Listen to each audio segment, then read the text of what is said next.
دلاویزترین روز جهان. و این 10 ساله ما 2 دانه NGO در بلوچستان همکاری کنگه. Melodies carry the pain of oppressed, the resilience of unheard, and the most importantly, the love for the innocent children of Baluchistan in Iran. باز شوق یوسفم دامن گرفت، پیر ما را بوی پیراهن گرفت.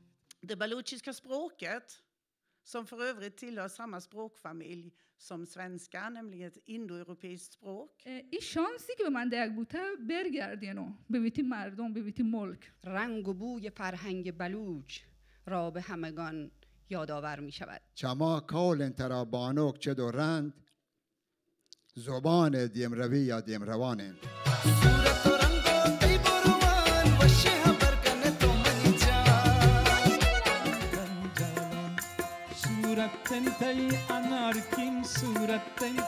گونوتی کسهان، گونوتی سرودین زیمولان، گونوتی دوچان.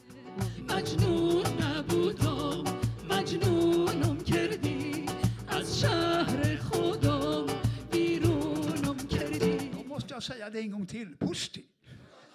با کمک و یاری همدیگه به کودکان و به آموزش اونها به نیازهایشون پاسخ بدیم.